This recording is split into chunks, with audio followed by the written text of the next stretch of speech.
they say.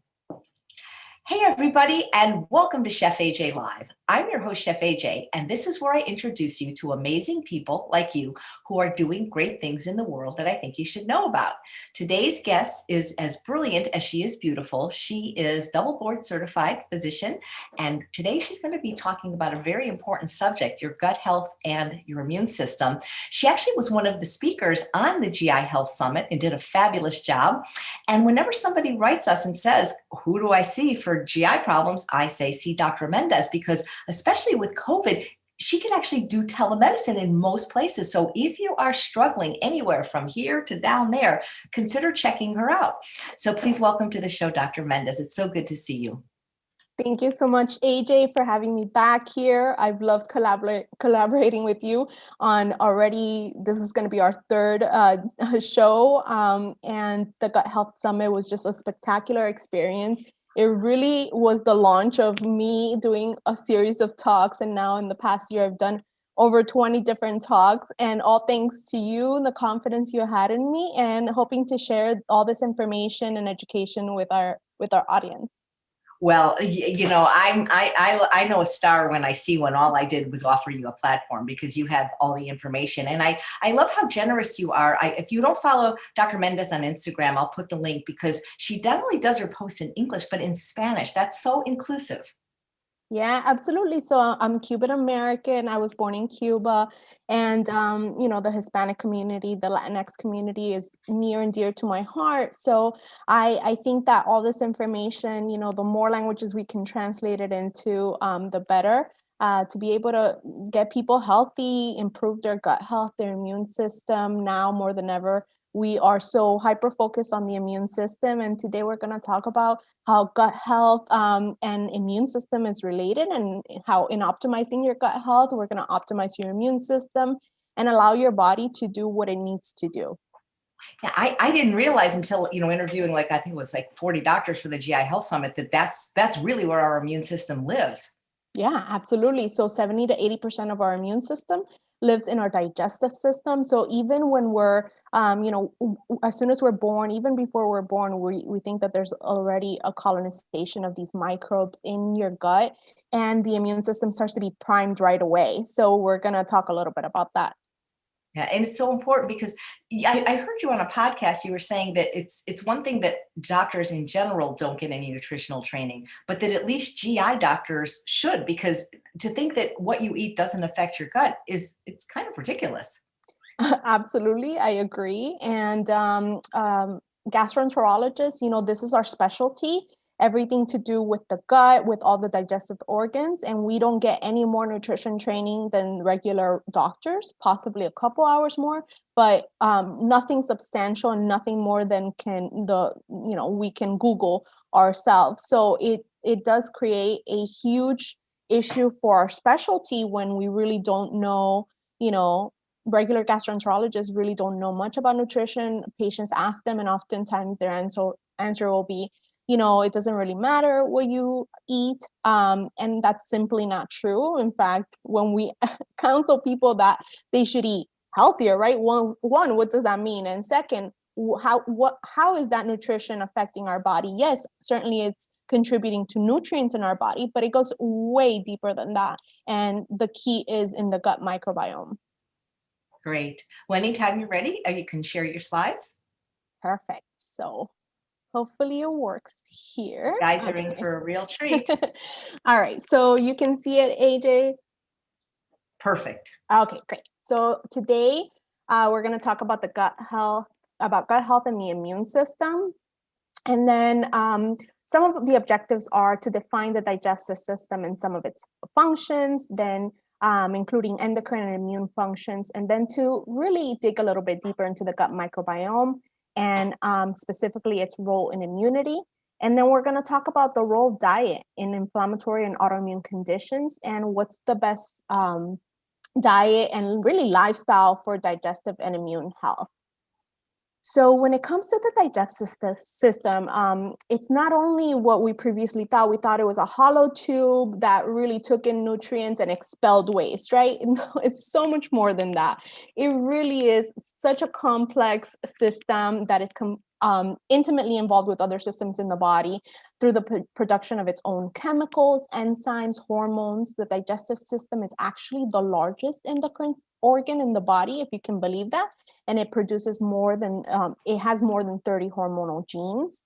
And we cannot deny the relationship between the gut and the brain. The intestine actually produces more than 30 neurotransmitters that can communicate with the rest of the body, with our own enteric nervous system, which is our second brain. So the gut actually has its own nervous system called the enteric nervous system, the second brain. So it has 30 neurotransmitters that communicate there, but it also communicates with the brain through the vagus nerve, through short chain fatty acids, which are created by the microbiota, which we'll talk a little bit deeper in a bit.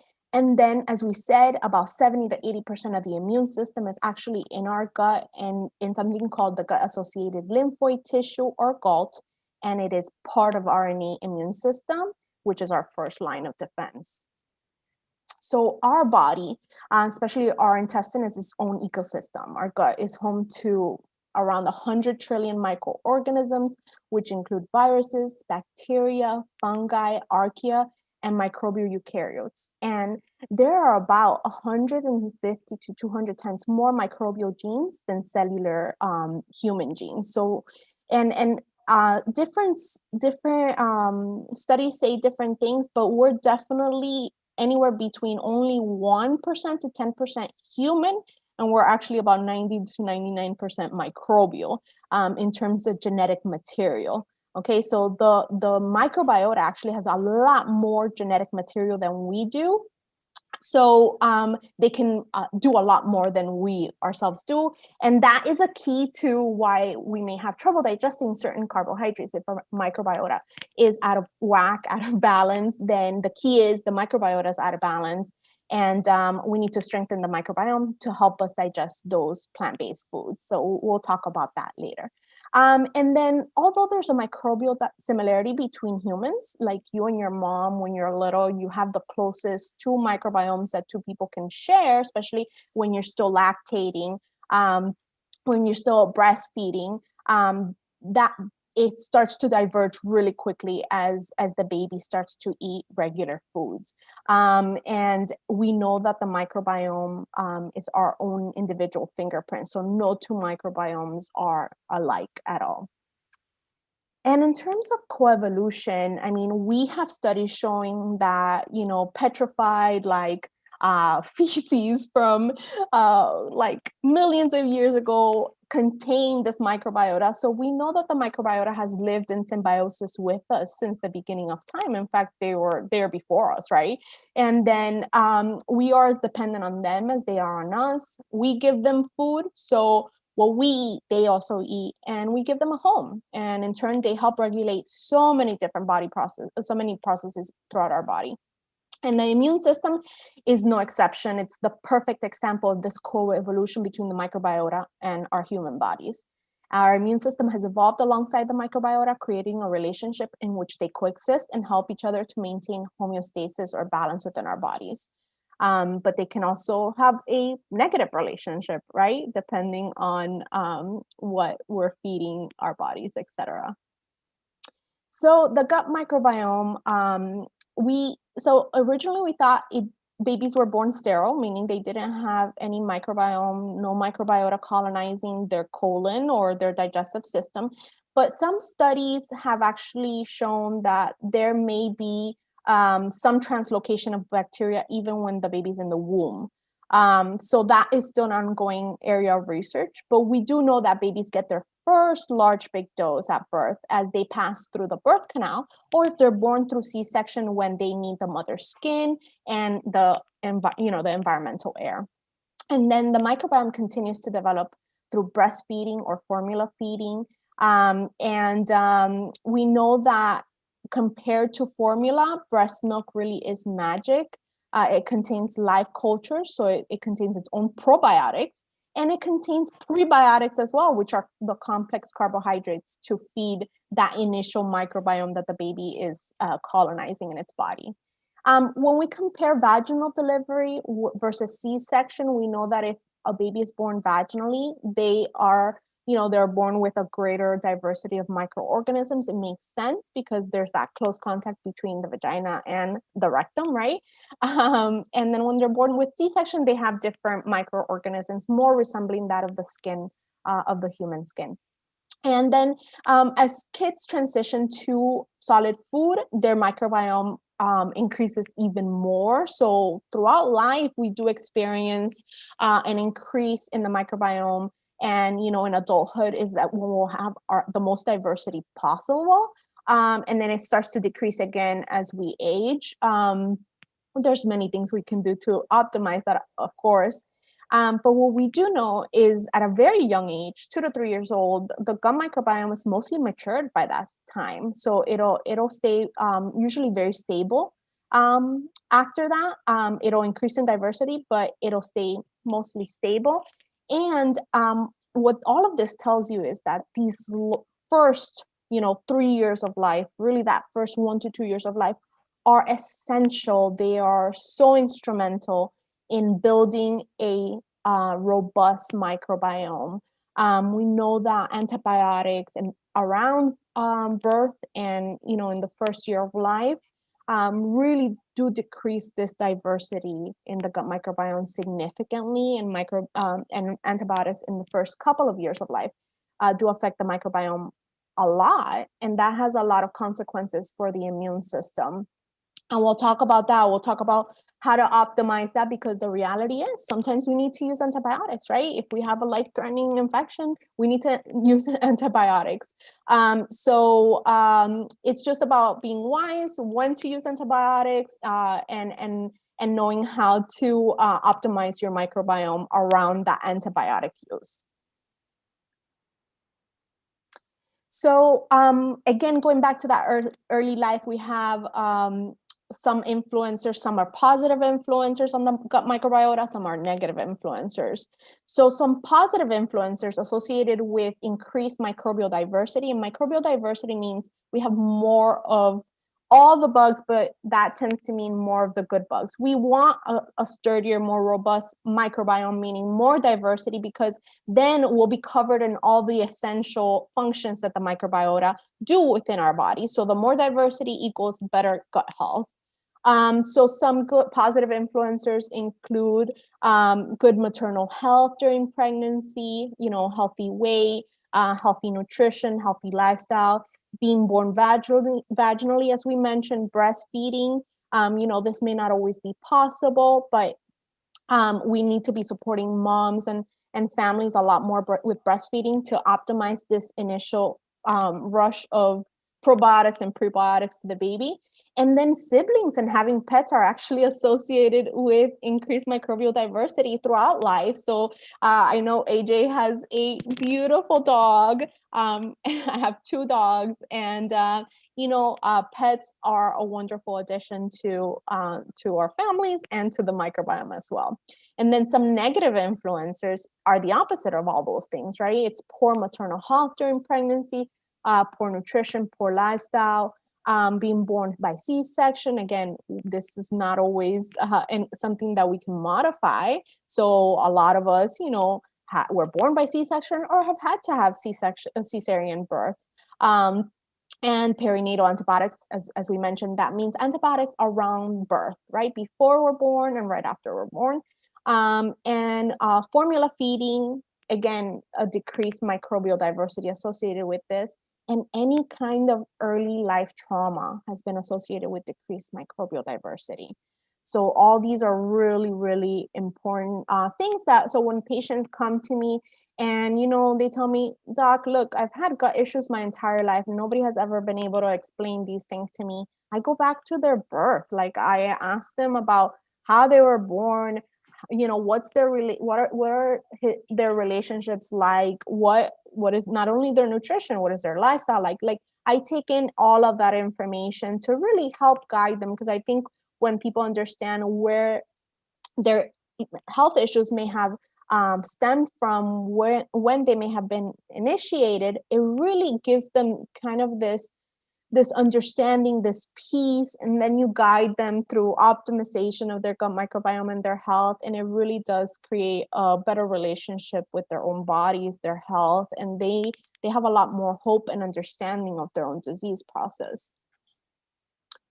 So when it comes to the function of the microbiome, this is a growing field, and the evidence, if you were to ask us, maybe like 10 years ago about all of this, maybe this was half the list. So every week we have several studies coming out on the gut microbiome. So it's a very fastly moving field. And some of us that are very interested in it have to keep up with it, because otherwise we'll be left behind. But some of the essential functions that we know occur are, for example, our microbiome, which is all these microbes that live inside our gut, they help defend us against pathogenic microorganisms. They help regulate our immune system.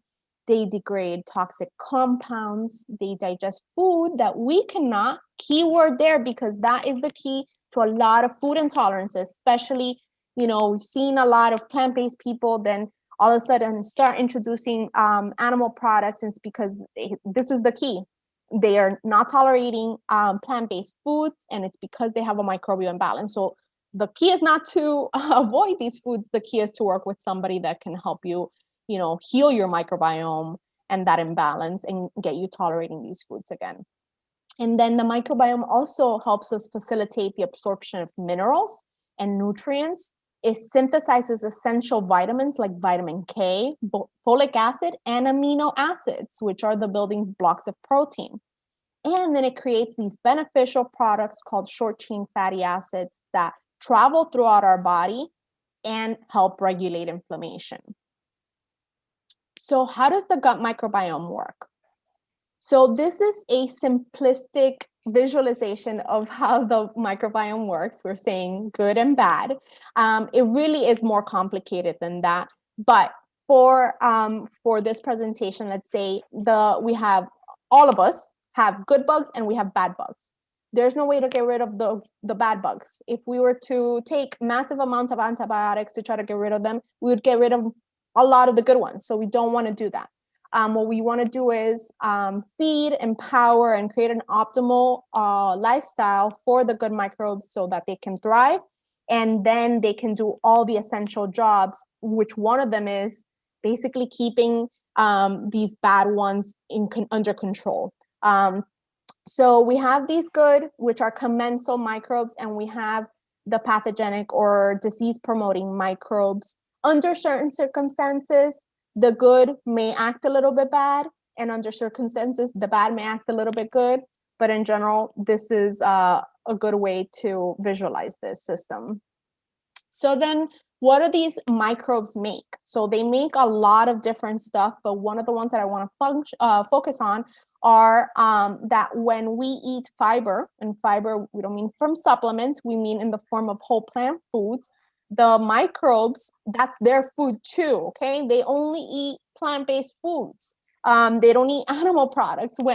If we feed them animal products, you'll see what's gonna happen. But when we feed the good microbes plant-based foods or fiber, they digest them, they ferment them. So it's that, I just ate, this bowl of beans, I feel the low gas. Okay, yeah, that's the microbes working there to digest all that good carbohydrate. And then they in turn create these products called short-chain fatty acids. The short-chain fatty acids have numerous beneficial functions throughout our body. And again, they travel and communicate with other systems, including the brain. So short-chain fatty acids can cross the blood-brain barrier, which not many things can do. Like glucose can do that, and short-chain fatty acids can do that, and not many other things can cross for our own protection, right? For the brain to be protected. So the three main ones that have been studied of the short-chain fatty acids are acetate, propionate, and butyrate, and they each serve a different function in our body.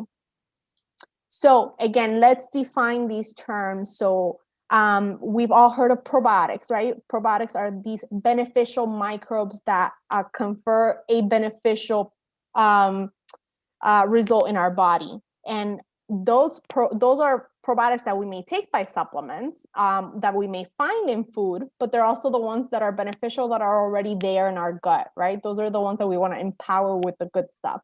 So how do we empower them with the good stuff? There come in prebiotics. Prebiotics are found in high fiber foods. So right now we know that the research hasn't caught up to the fact that all plant-based foods are prebiotics, but I think it's moving in that direction. Right now we know that certain elements of plant-based foods serve as specific food for the microbiota. Again, this is an ongoing field. I think eventually it'll caught on that most plant-based foods are in some way prebiotics. But what we do know is that it comes from whole plant foods. And then once we feed them these whole plant foods to our microbiome, they in turn create these short chain fatty acids that we spoke about.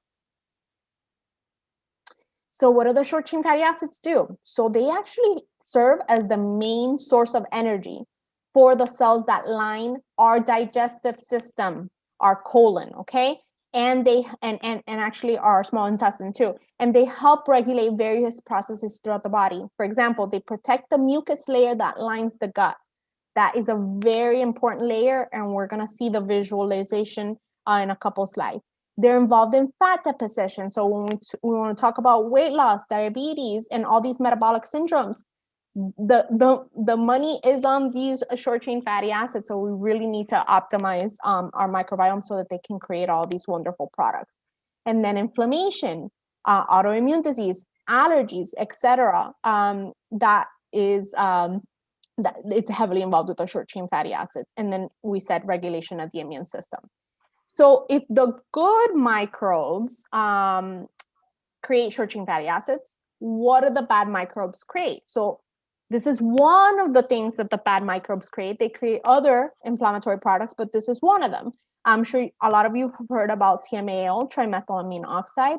And just like the good ones create the short chain fatty acids, the pathogenic or disease causing microbes, they create a byproduct called TMAO, trimethylamine oxide. They also create secondary bile acids, which are associated with cancers and inflammation. So, but let's talk about specifically TMAO. Western style diets, we know, are typically high in saturated fat. They stimulate the production of this byproduct called TMAO. How do they do that? The TMAO is produced by the gut microbiota when we ingest L-carnitine. L-carnitine comes from red meat, supplements, and energy drinks. And when we ingest choline, coming from red meat, liver, eggs, and dairy, okay? So the microbiome ingests these products, creates TMA, and then in the liver it gets oxidized to TMAO.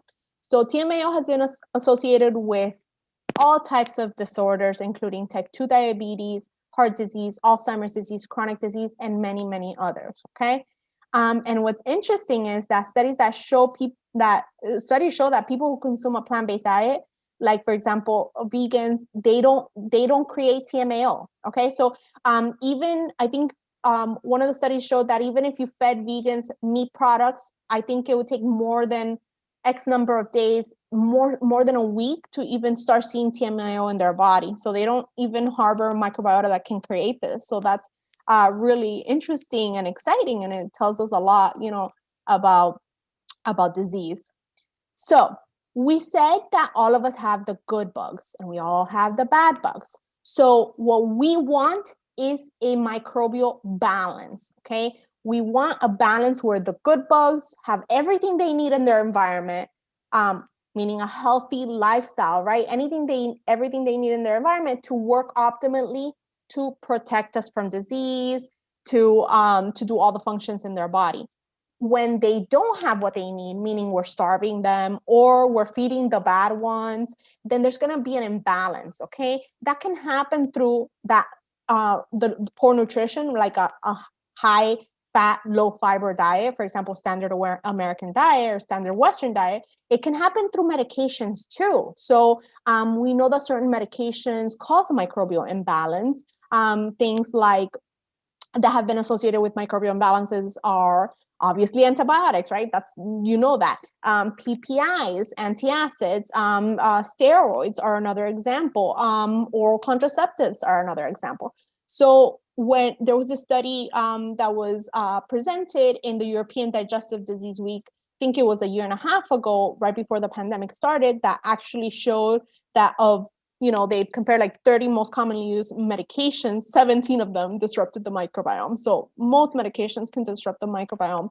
We also cannot say that supplements don't disrupt the microbiome. So that's why we need to be very wise, very discerning when it comes to anything we put in our body. Really ask our doctors, hey, do I need this? Okay, good. So I'm deficient in something, so I need to supplement. Perfect. Okay. So, but not taking things in, and just like taking things over the counters or because somebody else said it was healthy for us. We really don't know if that's going to affect the microbiome poorly. In fact, I just had a patient today who had taken, you'll love this, AJ, had taken a keto colon cleanse. Was hospitalized for a week with diarrhea, nausea, vomiting, horrible inflammation throughout her gut. And now I have to decipher, is this, something else? Was there an underlying disease? Was this just due to the keto colon cleanse? What's going on? I've seen this before, colitis happening after we take these kind of weight loss, supplements. So medications can certainly disrupt our gut microbiome. Environmental toxins can disrupt our gut microbiome. There's actual evidence that, it's controversial, but pesticides can potentially disrupt our gut microbiome. So we can discuss that more at length later on. At the end of the day, if you're feeding your gut microbiome healthy plants, really that's the number one, okay? So we can touch about that later in the questions. Sedentarism, so not being sedentary, not being active at all. Like right now I'm sitting, but I was seeing patients earlier on, so I was using my standing desk. So trying to be more active throughout your day and really putting in time to do physical exercise is what's going to optimize our gut microbiome. And chronic stress, as we said, especially early life trauma, but really stress at any point where it becomes chronic stress. So it's not the stress of like the good stress that our body needs, like, oh, I'm going to have a conversation today that is live with AJ. That's good stress, right? But chronic stress that we cannot control, that is associated with intestinal dysbiosis or this gut imbalance, gut microbiome imbalance that is really hurting our gut microbiome, our gut health, and our bodies. So, the microbiome and the immune system. So now it's going to get a little bit more technical. Hopefully we can, transmit all this information in a good way. So our immune system is made up of innate immunity and adaptive immunity. Innate immunity is our first line of defense. So means our skin, right? Our skin is protecting us from the outside world. It's not letting things inside. Our airways are doing the same thing. And our gut lining, we think that's inside, but no, it's actually, it's still part of the outside because the mouth and the anus have direct communication through our digestive system. But they don't actually communicate. Our digestive system doesn't actually, is not open to the inside of our body. It's not in a big way. So it is kind of, think about it as the skin inside. So all of these are our first line of defense from pathogens, from toxins, but this immunity is not specific, meaning it's going to mount a response and it's going to halt most things from coming in. Then comes our adaptive immunity. That has a more specific response to particular antigens presented, and it creates memory cells. There's different types of memory cells. So with COVID, we're seeing not only is there an antibody, but there's also T cell memory cells that are not the way we think of as creating antibodies. So it's really, really interesting how our adaptive immunity functions. But what you have to know is that it's a lot more specific. It means if you've been exposed to a pathogen in the past and you're re-exposed to it again, then the immune system will send signals and cells to go try to stop it. So our gut, as we said before, really has about 70 to 80% of our immune system inside it. And our colon wall is made up of epithelial cells and tight junctions. These are holding on together and sealed off from the outside world. So think about it as the skin in the inside, okay? It serves as our own cellular fortress to protect us from harm. When we ingest food, there's microbes and harmful microbes in the food. When we drink water, there's harmful microbes in the water. So it's protecting us from a lot of that. It's protecting us from harmful chemicals. And it's our first line of defense with everything that goes inside our body. So the inner lining of the intestine, so that's where the gut microbiome lives, in the inner lining of our intestines. Okay, that's where those 100 trillions of microbes are. They don't actually cross over unless there's a problem to the inside of our bodies. And they help support this cellular wall by reinforcing those tight junctions. And how they do that is with the short chain fatty acids. We talked about the short chain fatty acids help it's the energy for those tight junctions to remain together. And by lining our intestinal system with a layer of mucus. So that's kind of our cellular fortress. And both of these systems keep harmful products out. On the other side of our cellular wall is, right, on the inside of our bodies, is our gut-associated lymphoid tissue, separated by this thin wall of cells. So if and you can see it here, there is, the microbes are all those green and yellow little circles. And then the mucus layers, that pink stuff, and then the gray is the epithelial cells holding on really well together. And as you can see, a fiber-rich diet is optimal because it keeps that mucus layer mature and it keeps the barrier function intact. But when you deprive the body of fiber, what happens? That mucus layer starts eroding, and then the tightly bound cells start coming apart, and the microbes are going to cross in, right? So that fortress is disrupted with a fiber-free diet. And there, when it's disrupted, it crosses over to our body. Our immune system is there. That 70% of our immune system is waiting, and that is protecting us, right?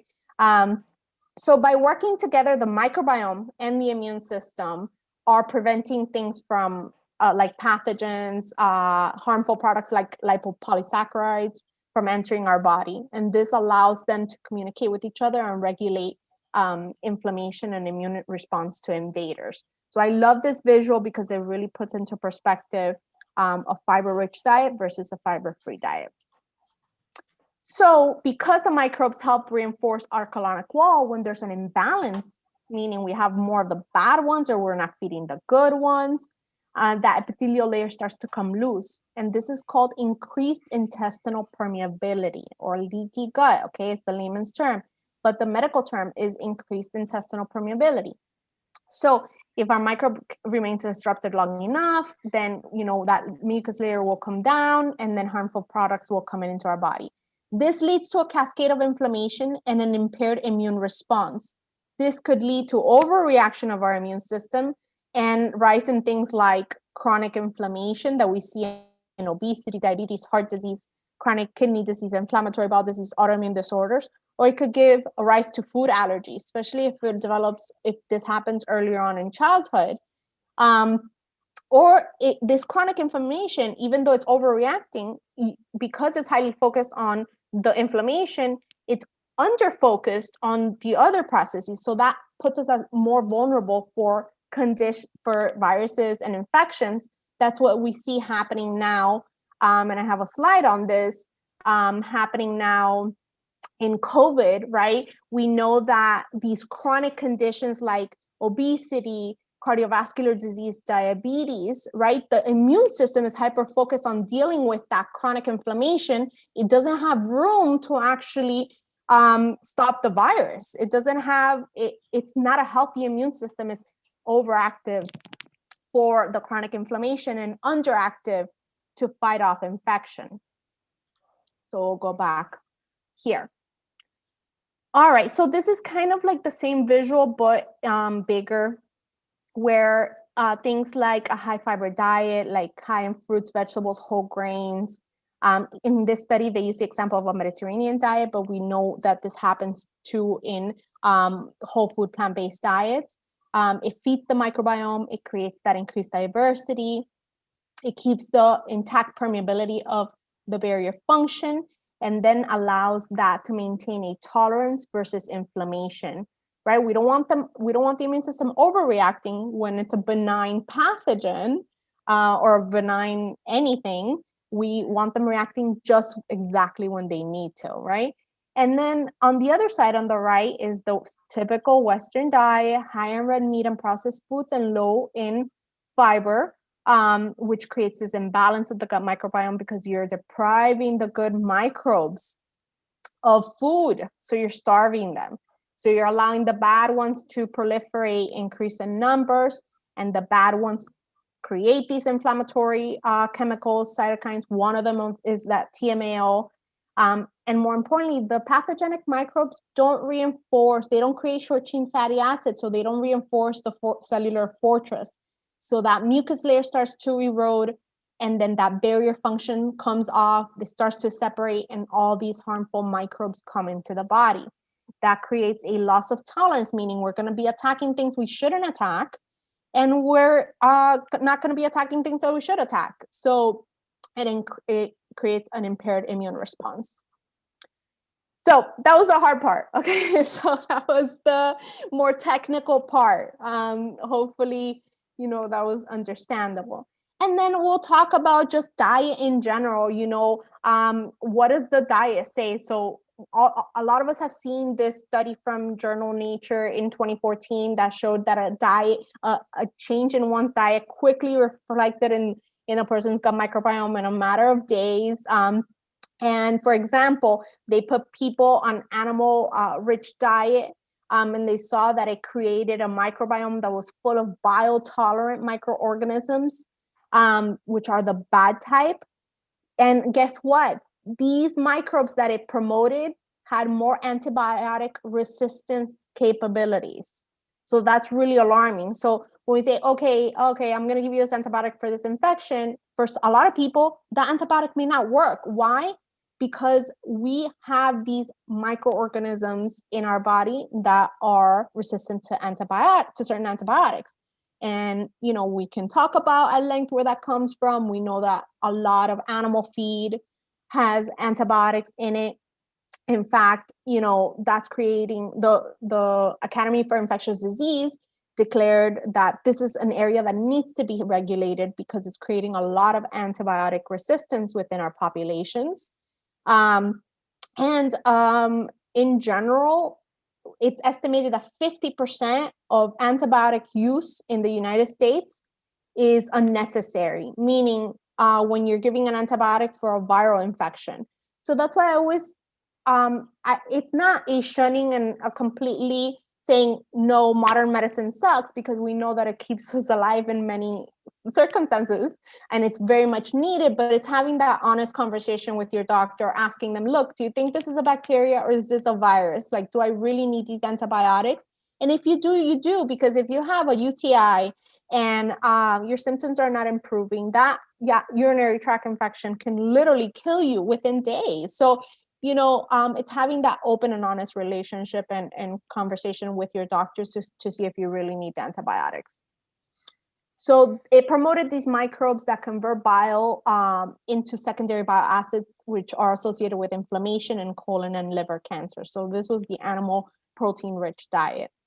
And then we have other studies showing, and I recently presented on this, how migrating to industrialized nations, migration studies show that our gut microbiome actually decreases in diversity. So a lot, I'm Cuban. So basically, and a lot of Latin population, we grew up on a diet that was high in legumes, beans, right? So we grew up eating beans every day or most days of the week. We grew up eating fruit. We grew up eating the vegetables that we had available. And, meat products were kind of like shared amongst the entire family, right? You didn't get a steak as the main dish and then a side of vegetables. The main dish was rice, beans, and fruits and vegetables. So, and that's the same with Asian populations and, African populations. As they migrate to more industrialized nations, we know that there's a very quick decrease in the diversity of their gut microbiome. And this has been shown to be the case for all the different like minority populations in the United States. So I love this study because it compared two genetically similar populations, which is a group of African Americans, living in the United States, and a group of rural South Africans. And even though they're genetically similar, their diets couldn't be more different, right? African Americans living in the United States, they consume a standard Western diet. And the rural South Africans, they consume a rural diet, which is high in fiber, low in fat, and a little chunk of animal protein to be shared. And they, in general, have very low rates of colon cancer, while the African Americans, we know that our Black communities suffer at a very high rate of early colon cancers. And that's why our screening guidelines have been earlier for them for a long time. So what did they do? They switched their diets, right? The African American group started eating a rural South African diet and vice versa. And then they saw that what they saw that is that fiber in the diet has a protective effect. We know this. It increases the production of short chain fatty acids, which butyrate is one of them, by fermenting that fiber. And that the fat in the diet actually promotes the production of bile acid synthesis in the liver, which increases the risk of colon cancer. So when we Africanize the diet, that's how they called it, we reduce the evacuation of secondary bile acids, which are the bad ones associated with cancer, by 70%, while the Westernization of the diet, meaning more American style diet, increased those secondary bile acids by 400%. So those numbers are just insane. And then what else? Another thing that they saw, which we said before, the high levels of TMAO in the blood, pose an increased risk of cardiovascular disease, etc. Oh, and it was found that both the African Americans before the intervention and the rural Africans after the intervention, there were high levels of choline, right? So that was interesting. The typical Western diet was associated with high levels of choline. So what is the good news? We said that our diet can quickly change our gut microbiome in a matter of days, but it can be for the bad, but the good news is that it can be for the good too. That same study showed that switching to a plant-based diet resulted in a rapid change in the gut microbiome. Beneficial microbiota appeared and started reversing that inflammatory process. We know that the lifespan of microorganisms is very short, about 20 to 30 minutes. So in 24 hours, we can influence 50 generations of microbes, if you think about it. That's a huge deal. So the lifespan of their lifespan is very short, and daily changes do really can lead to very good results. And the more, we improve our nutrition and our lifestyle, we can maintain those changes and start to reverse and prevent a lot of diseases. So, it goes without saying that the standard Western diet is deficient in fiber, and it's rich in animal proteins, processed foods, and sugars. 97% of Americans don't get enough fiber. A Lancet study that went on from 1990 to 2017 in 195 countries found that the leading dietary risk factors for death were high intake of sodium, low intake of whole grains, and low intake of fruits. Okay, so the bottom line is the Western diet starves the good microbes, and by eating processed foods and saturated fats, we're both feeding the bad microbes and starving the good bugs. So you're like double bad, right? Double hitting the body in a negative way. And it creates a hostile environment within our gut and a breeding ground for these inflammatory and disease-causing microbes. So we know that our diet is killing us. Western style diets have been associated with the top killers, including cardiovascular disease, type 2 diabetes, stroke, hypertension, cancer, obesity. They've also been associated with, inflammatory bowel diseases, food allergies, etc., which are not the top killers, but they need to be mentioned. And like I said before, many of these are the same risk factors that increase our risk of becoming sick from COVID-19 and dying. So Studies have shown that obesity, type 2 diabetes, and cardiovascular disease are chronic inflammatory states causing an immunosuppressed state and inability of the body to fight off infections. And this was the same graph we saw before. So now let's just put it all together. Western diets and disorders of the immune system. Low fiber and high saturated fat diets have been associated with so many disorders of the immune system, including autoimmune disease, such as inflammatory bowel disease, type 1 diabetes, and rheumatoid arthritis, food allergies, inflammatory skin conditions like acne, eczema, and psoriasis, and respiratory conditions such as asthma, bronchitis, and upper respiratory infections. So the interesting thing is that food allergies are linked back to a microbial imbalance as well.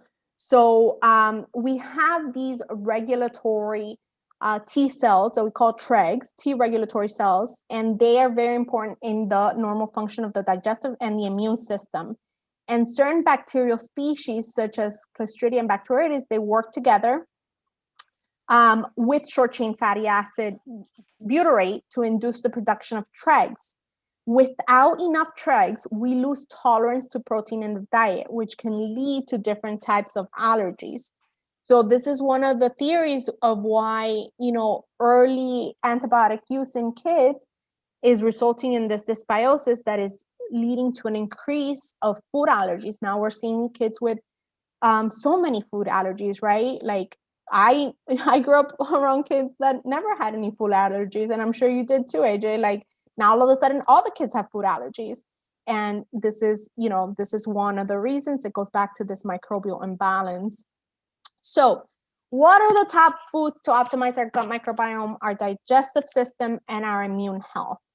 So we know that eating a variety of fruits and vegetables and plant-based foods, the more the better, the more colorful the better. At least 30, per week is ideal to feed, because each subset of our microbes, they feed off of different fibers. So there's countless fibers. We simplify by saying, we have soluble and insoluble fiber. That's not true. There's soluble and insoluble fiber, but each plant has numerous types of fibers.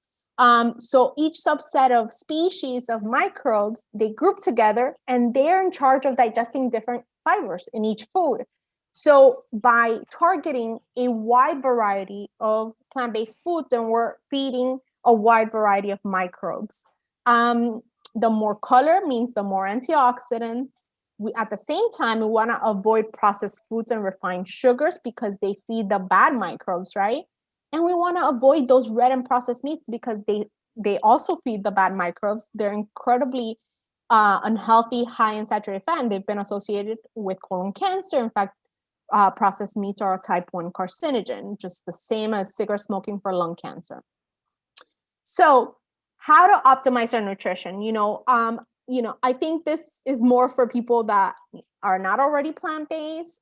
So the way that I approach it with my patients is I look at the foods, the plant-based foods that they're already eating, such as legumes, fruits, or whole grains, vegetables, and I tell them, eat more diversity of them. So for example, if you only have 3 types of vegetables ever, okay, let's try a new one this week. Let's try a couple new ones next week. And I go building on what they're already processing and digesting.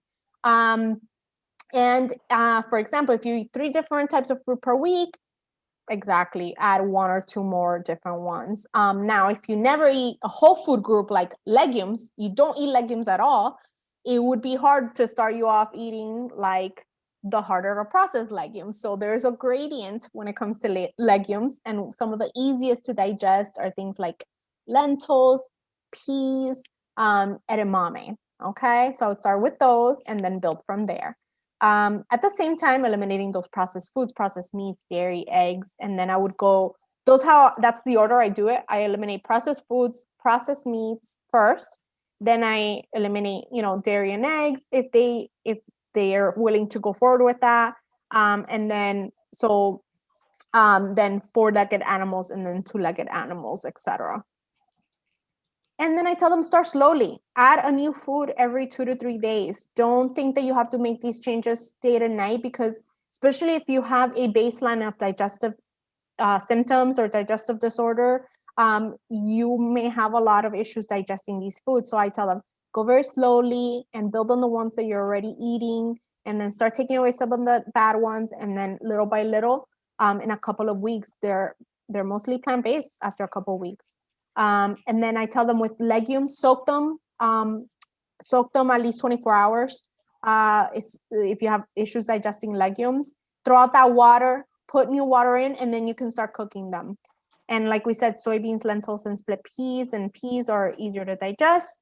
And also very easy to digest are starchy root vegetables like potatoes, sweet potatoes, cassava, depending on where you're from, taro.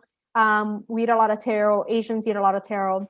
And then I start with soups and fruit and veggie smoothies. I always tell patients to drink a smoothie as the first, if you're going to drink a smoothie, drink it the first meal of the day, because your body, your gut has had time to fast. It's been resting for a long time. And now you're going to give it a pre-digested food, right? Because the blender pre-digest the foods. You're going to give it a rush of nutrients that it's going to need to ferment.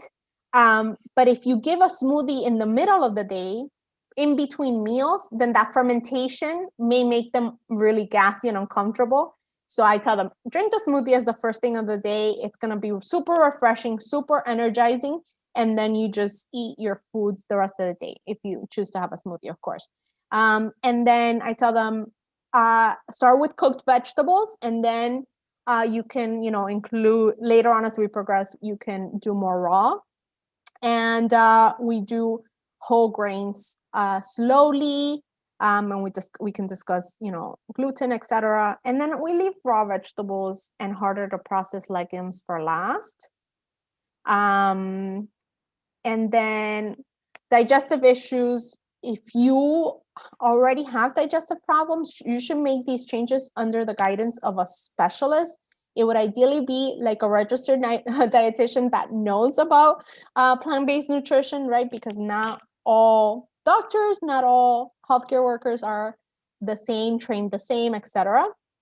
And avoid sudden changes, avoid unnecessary medications, energy drinks, well, you don't need energy drinks ever, but supplements or protein bars and powders. Avoid them. Always ask your doctor if that's something you need to do.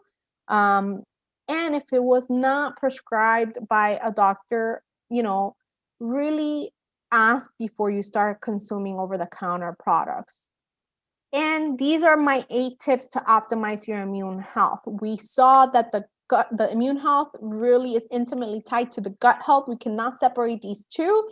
So whatever is good for the gut is going to be good for the immune system. So really, when we discuss, improving our immune system, optimizing it now, especially, but really ever, we need to be paying attention to the gut microbiome.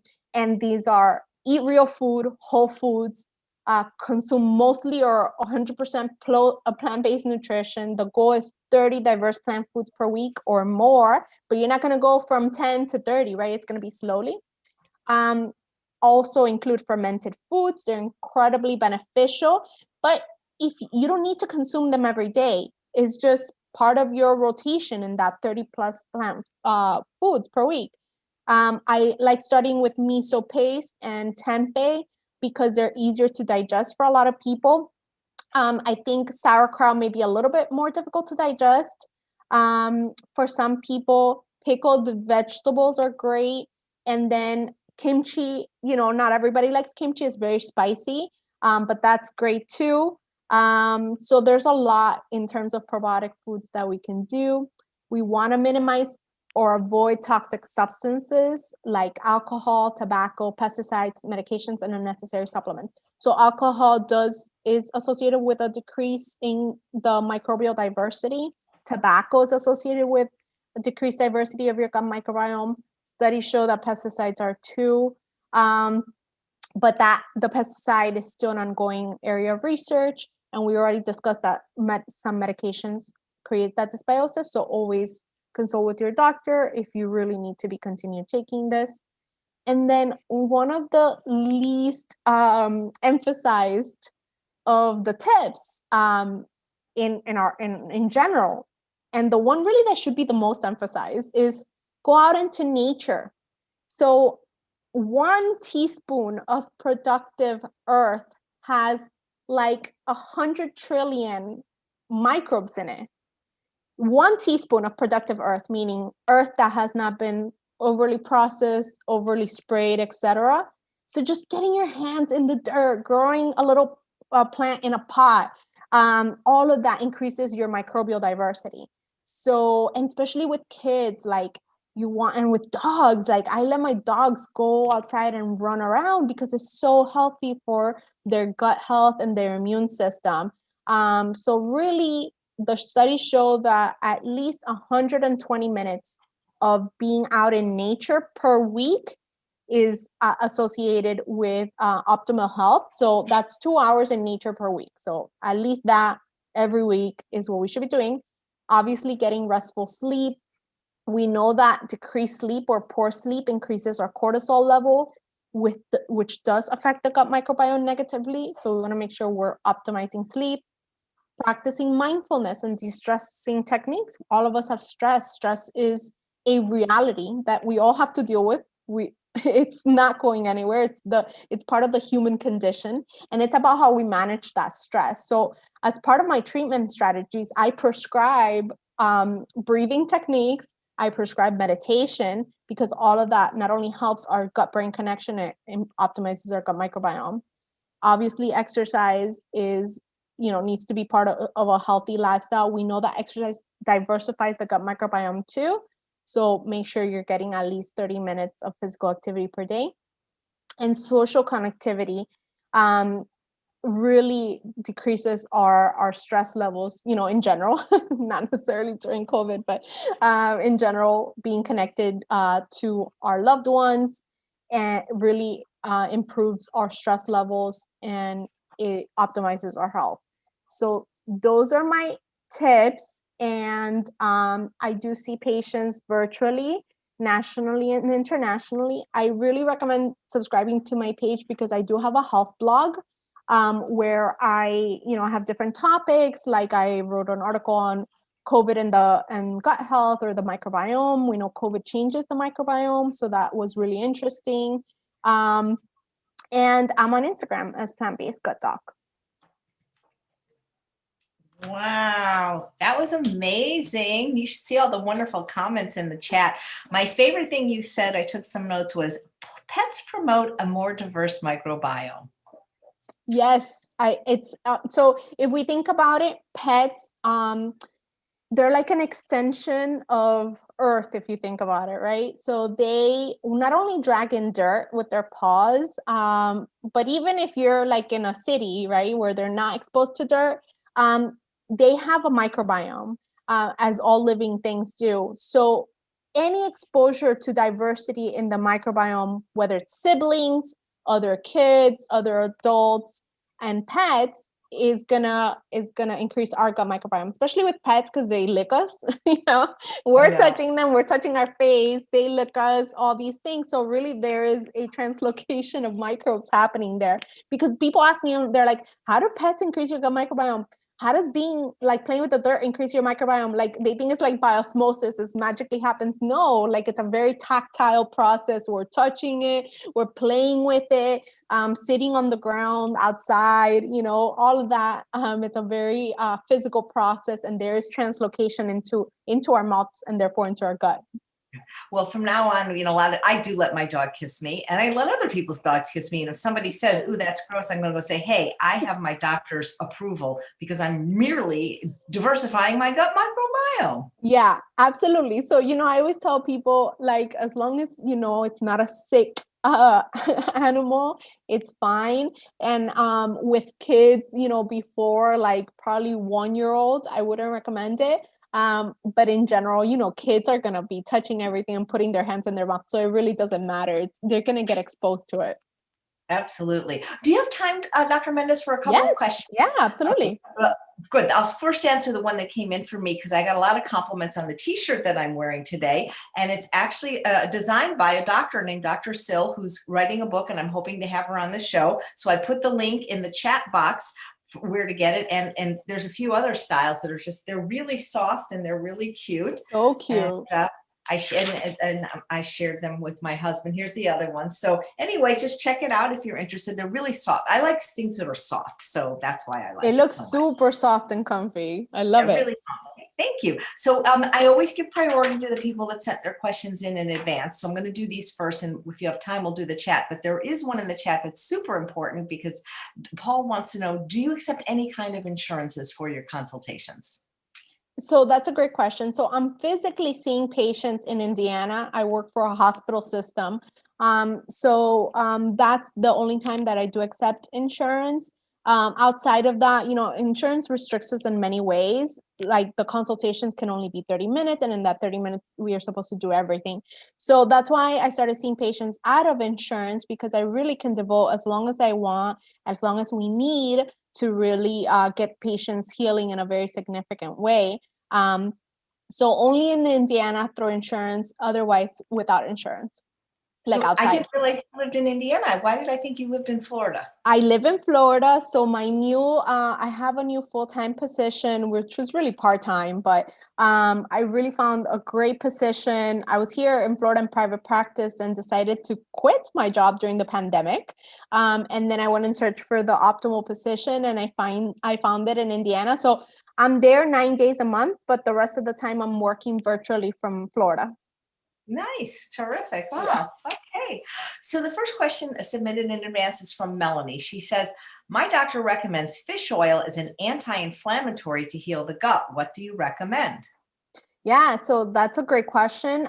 So definitely omega-3s are very important. They in our plant-based world, there's a group of us that are pro certain supplements like B12. Others say, get it from nutritional yeast.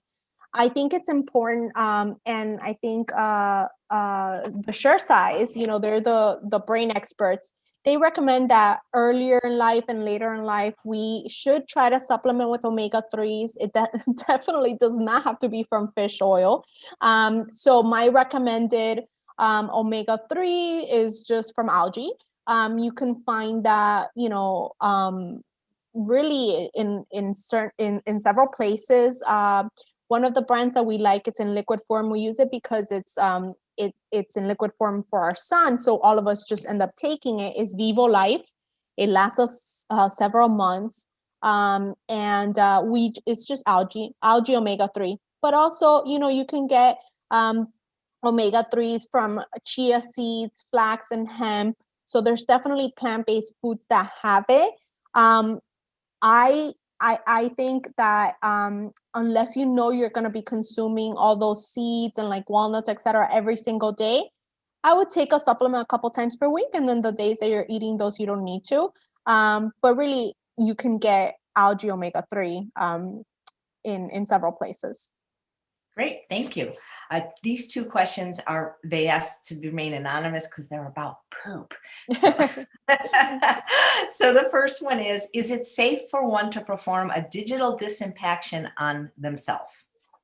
Yeah, so that is like a good question. So first of all, you have to ask yourself why are you performing a digital disimpaction? Do you have chronic constipation? And if you do, you really need to get that worked up by a specialist. So it happens very often women that have had pelvic surgeries, that they develop a pelvic floor dysfunction, meaning the contraction and relaxation of the muscles down there is not working the way it should, so that the stool just sits in the rectum, and they don't get the urge to go, or they push and nothing comes out. So I definitely think that there's a lot we can do to work with a patient who has to have manual disimpactions to get you to the point that you don't need them. Okay, so I really recommend working with a specialist to help you with that, and ask them, how often should I be doing this? Is this safe? Because it really depends on your anatomy. So make sure that you ask your doctor that. Right, because that's one thing you can't do telemedicine. Yeah. Not yet anyway. Yeah. So this next question is When I wake up in the morning, I often have a bowel movement almost immediately or very soon thereafter. But some days it's not until 1 or 2 p.m. And I notice that I do not get hungry until after I pooped. Is this psychological, or is there just less room in the GI tract so that I don't get hungry until I actually poop? So it's not psychological at all. It's actually very physiologic.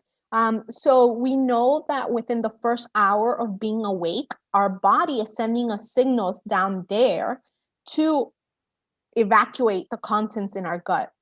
Those signals are very important to pay attention to and not dismiss.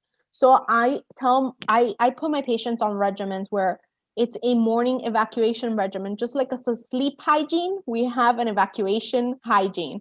So when you wake up in the morning, I want you to be very relaxed, very in tune with your body. I want you to be drinking water. And if you like coffee, perfect, because we know coffee is a stimulant for the digestive system, without dairy, of course. I want you drinking coffee if you drink it. If you don't drink it and you like tea, perfect, that's fine. So water and tea or water and coffee. And then I want you doing breathing exercises. I just want you sitting down and I want you to focusing on your breath, possibly doing a body scan. We do different types of breath work, like 4-2-6 breathing, where we inhale for 4, hold for 2, exhale for 6. It just kind of gets the body really relaxed. Then we do the body scanning, meaning we're closing our eyes and we're going through what sensations is the body feeling. We go down and then we focus on the gut and the rectum and what sensations is it sending you. So if you pay attention, your body is sending you signals. We're so hurried in the morning. We're grabbing our phone. We are out the door. We're really dismissing what the signals the body is sending to us. So I want you to focus on that, and that'll get you going every single day so that you don't have to, wait for that 1 p.m. Now, to answer your question, it's a very physiologic response. The body waits for evacuation in order for the stomach to signal, I'm hungry, give me food, because the rest is empty. So it's very normal. I would still want you to do your little regimen to help you have a bowel movement earlier on. But really, it's normal. And I would still try to, put in water, tea, or coffee, and a little snack in the morning to get your system saying, hey, empty out your contents because I got food in my stomach. Sort of like you don't want to put gas in a tank that's already full, sort of. Nice. So now we can get to some of the live questions, as many as you have time for. Yeah. Carolyn says, is celery juice good for an ulcerative intestine? Is what? Is celery juice good for an ulcerative intestine? So, I'm part of this 14,000 inflammatory bowel disease group where they have Crohn's disease and ulcerative colitis. And they, some of them find celery juice good and they feel a lot better drinking celery juice. I know other people that don't tolerate it well. In general, I'm not a huge fan of juicing, but if you're just juicing like one product like celery juice or ginger or turmeric or whatever, I'm fine with that. Just know that you're not getting the fiber from the celery. If you feel good drinking it, you can drink it. I just wouldn't get in the habit of drinking like fruit juices or juicing in general. I'd rather you do a smoothie because that has the fiber.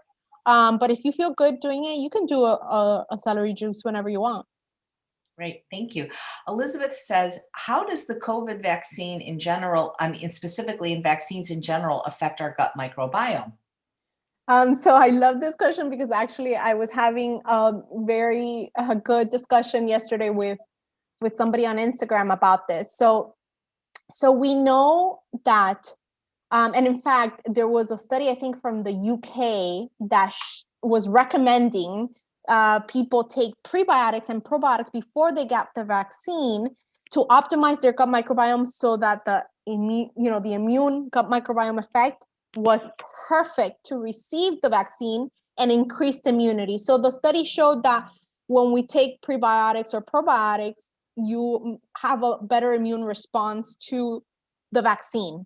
So that, optimizing your gut microbiome improves your immune response to the vaccine, which we know that, right? Because based on this presentation that I just said, we need to optimize our gut microbiome to optimize our immune system.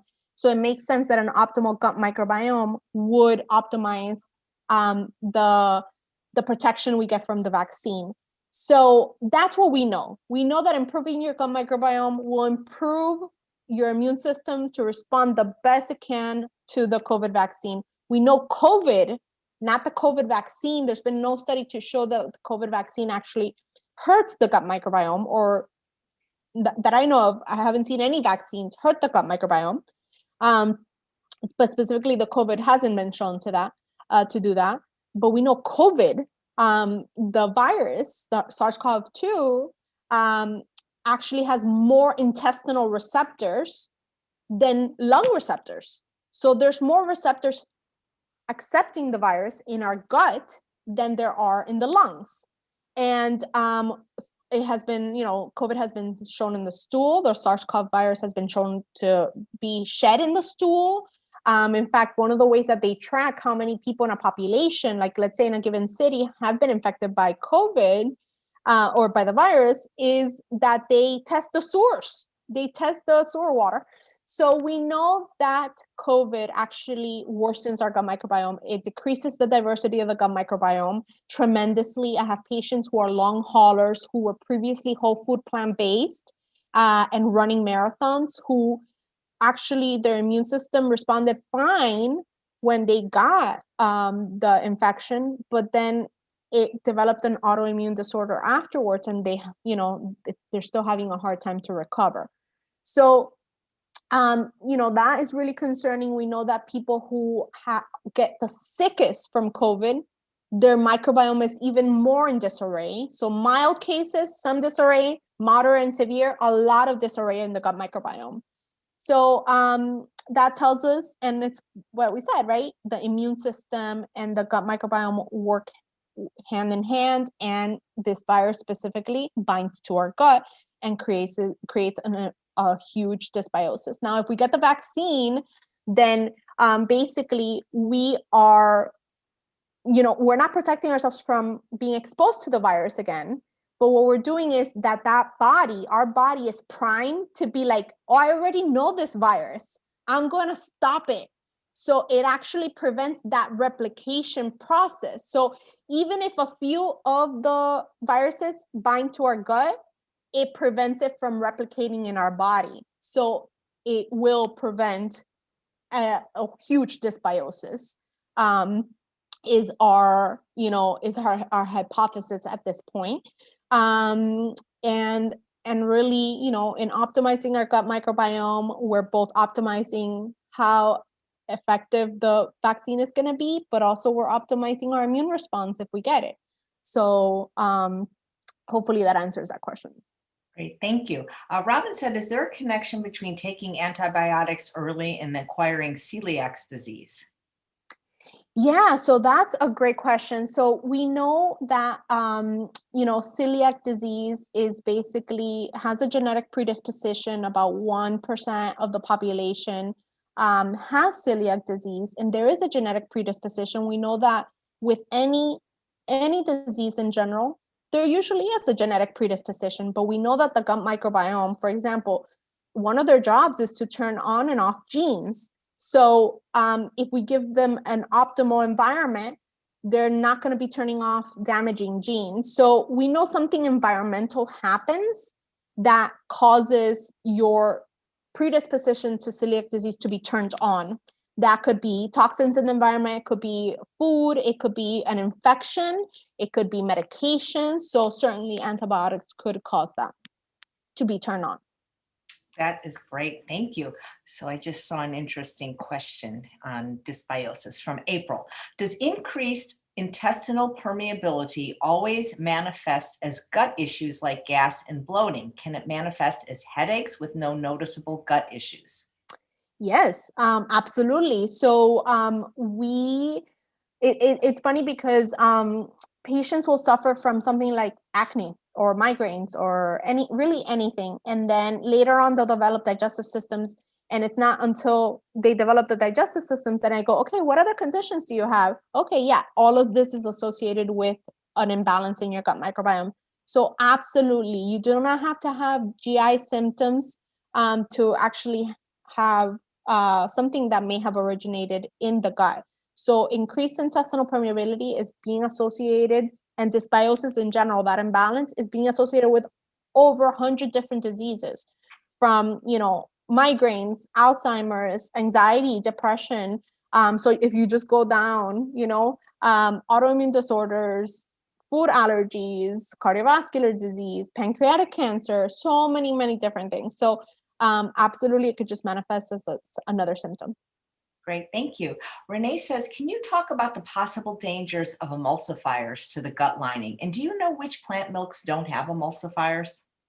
Yes. So there's not very many that don't have emulsifiers. So really the best bet if you make it yourself. So now, so like if you get a handful of cashews, you just blend them in a high-speed blender, you have cashew milk right there, right? A handful of cashews with water. Soak them and then you blend them, you got cashew milk. So you know that that's not going to have emulsifiers. So very few brands don't have emulsifiers. So we know Elmhurst doesn't have emulsifiers. Mock doesn't have emulsifiers, and there's two more. I think Vivian Chen, Plateful Health on Instagram, has a visual with that. But those two, Mock and Elmhurst, don't have emulsifiers. But really, if you want to make delicious, plant-based milk, the quickest one I know of is cashews, because you don't even have to filter it. You really just need a high-speed blender and the water. You pre-soak them, then you blend it, and you got cashew milk, and it's so rich and delicious. Emulsifiers have been linked to increased intestinal permeability. That's one of the things why we think processed foods and refined sugars, one of the reasons why they're so damaging to the body is also because of not only the refined sugar aspect, but the emulsifier aspect. Emulsifiers are binders, like kind of binding oil and water, and they are in everything. Every processed food has an emulsifier in it. The list is over 30 different emulsifiers, so they sneak it in. It's that guar gums and soy lecithin and all these different names that they have. Over 30 different products are known to be emulsifiers, and they are associated with increased intestinal permeability and inflammatory bowel disease, etc. That is fantastic. Thank you. Yeah, that's what got me to start making my own again, was hearing that from the doctors on the summit. So, yeah. Let's see. I thought I saw something about. Which do you make, AJ? I actually make a lot of walnut milk because, the walnut is so healthy, and it doesn't need, I have the Nutri-Milk machine, so it takes only 3 minutes. Oh yeah, that's right. I've seen it. Yeah. Yeah. But any kind, I make oat milk. I mix it up a little bit, Yeah. So Jermaine says, what are the best foods to eat for ulcerative colitis? So, I am, aside from being a gastroenterologist, and I'm an inflammatory bowel disease specialist, so that is my even sub specialty, ulcerative colitis and Crohn's disease. So we know that a plant-based diet, the studies have shown that a plant-based diet, along with your medication, can put you into deeper remission for your inflammatory bowel disease. We know that plant-based diets are associated with protection from inflammatory bowel disease. Like, it actually is very protective from Crohn's disease. And once you do develop it, getting on a plant-based diet, along with whatever medication you may need, puts you quicker and in deeper remission than just the medication alone. That's what the studies show. So plant-based food, obviously, but we know that a lot of patients with digestive disorders have a lot of food intolerances. So I really recommend, seeing one of our, if you do have food intolerances, I recommend seeing one of our registered dietitians that are GI specialists, and they can put you on our protocol. We have an IBD protocol that is, a nutrition and lifestyle protocol, and our patients are doing great. So if you feel like that's something that you may need, definitely, reach out to us. Great, thanks. There's a question: what does chemotherapy do to the gut microbiome? Yeah, so that's a really good question. So, unfortunately, chemotherapy it targets, so there's different types of chemotherapy, right? Some of them are more targeted, and some of them are systemic, meaning they affect the entire body. The ones that are systemic that affect the entire body.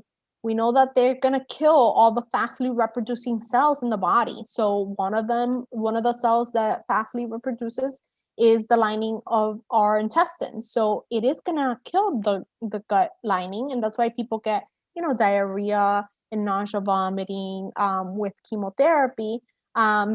So it is going to kill that. And it does disrupt the gut microbiome in a negative way. Now, if you have to weigh, is this going to kill me? Like if this disease is going to kill me versus a microbial, is it going to cause a microbial imbalance? I think, I'd rather go with the microbial imbalance so that I can still live and we can still optimize your microbiome at any time. The microbiome is not lost. It's highly resilient. Okay. So it comes back when we optimize the conditions. So definitely whatever's going to keep you alive is what, and living for a long time. Great, thanks. Patty says, any thoughts on why whole food plant-based no oil would make bleeding external hemorrhoids much worse and painful than eating vegan? But how do they know that's the reason? Cause doesn't always equal effect. I mean, they could be speculating unless every time she goes back to eating oil that she doesn't have them. Yeah, so again, I don't like to, so those are just cause and effect, but if we break it down, a vegan diet is more highly processed, right? So if you have trouble digesting whole plant food because you have a dysbiosis, then it may worsen your constipation actually. So a vegan diet in relationship to that is quote unquote more easily digestible, right? We said that we rely on the gut microbiome to digest whole plant foods. But if you're eating a vegan highly processed diet, you're just absorbing the fats and the macronutrients, but you don't have to do a lot of processing of those foods. So I see this all the time. What I would recommend is one, getting to the root cause of why you're not able to digest these foods as well. That can be transferring into constipation and worsening of your hemorrhoids. So get to the root cause of why this is happening, and then we can work on that. I would also pay attention a lot to your water intake. Remember, fiber brings in water into the gut in order to come out. But if you don't have enough water in your body, it's going to stay stuck. It's not going to come out. So for every 5 grams of additional fiber you're eating, you have to be drinking X amount more water. So at least 2 liters of water, 2 to 3 liters of water a day should be the recommended amount. At least if you're exercising a lot, then a lot more. And when we switch to a whole food plant-based diet, sometimes we can experience bloating and constipation at first. That's normal, but we need, if those symptoms persist after a couple of weeks, I definitely would reach out to somebody like me or one of our Ds or anybody who knows about plant-based nutrition to walk you through getting to the bottom of why you tolerate a vegan processed diet more. Right. Great. Thanks. Elizabeth says, since giving up cheese last year, I find that I can now eat onions in hot sauce, which I previously would get a bad sick belly when eating. Is there anything harmful about using hot sauce? I'm finding I put it on quite a bit of my food. See, again, cause doesn't always equal effect. Maybe it's the giving up cheese that has made things better, Yeah. So, so absolutely giving up cheese improved your gut microbiome to be able to digest these, onions. So hot sauce is not bad for you. So if hot sauce is, has capsaicin and it has different herbs and spices that are really good for our body. So I always tell people, how do you feel when you eat it? If you feel like it's giving you heartburn, okay, then don't eat it, especially when it's something could be potentially controversial, like hot sauce. It exacerbates some people's hemorrhoids. But if you feel like you're doing well, lots of populations have hot foods as part of their diet, and it's extremely healthy, and they're antimicrobial. They help our body kill off bad bugs in our stomach. So if it's not hurting you, it's not bad for you at all. Great. So I want to respect your time. So we'll just do one more question, because one question is about constipation, and man, we need a whole episode on that. That's what, the whole summit was devoted for that. Yeah. We had probably just 6 speakers talking about the possible causes of it for somebody that's on a plant-based diet. So last question will be, will short chain fatty acids help an ulcer? As you mentioned that they protect the mucus layer that lines the intestine, which foods would be best to speed up the healing of an ulcer?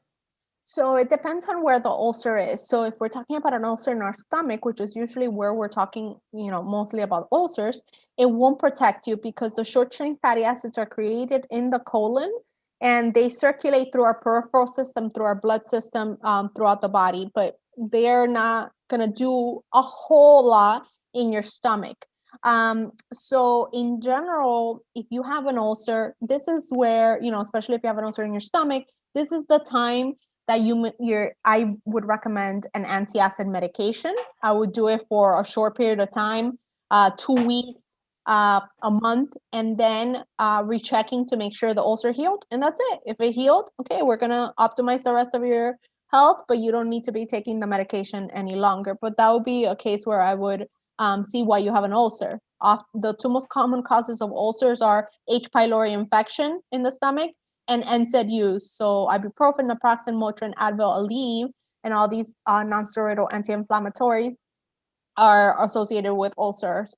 So I would make sure that you don't have H. pylori and that you're not taking the NSAIDs, and I would just take the short course of the medication, and that's it. Your ulcer's gone, and then you can start with a healed gut, and that's really going to give you, a lot of relief, and it'll optimize your digestion. Wow, this is great. You are so knowledgeable. I did this was the last question, but you can do international consults, right? Yes, absolutely. That's great. Well, thank you so much. I really enjoyed the presentation. I'm going to watch it again, and thank you for taking the time to answer as many questions as possible. I really appreciate it. Oh, thank you so much, AJ. It's always a pleasure to come on here and be with you and this wonderful community that you've created, and that you're doing so much for on an everyday basis, whether it's like cooking demos or having great speakers. So I thank you a lot, and yeah, anytime that we can collaborate, I'm happy to be here. Well, absolutely. You're one of my favorites. And guys, if you have GI problems, book a consult. Even if insurance doesn't pay, trust me, it's worth it. Telemedicine is amazing. She can do everything except for the digital disinfection, apparently. That was Awesome. funny. All right. And thanks all of you really for watching another episode of Chef AJ Live. I really appreciate you being here, whether you're watching live or a replay. And please do come back tomorrow when we have a spectacular guest, a doctor doing a Q&A, none other than Dr. Doug Lyle. Take care, Dr. Mendez. The best to you.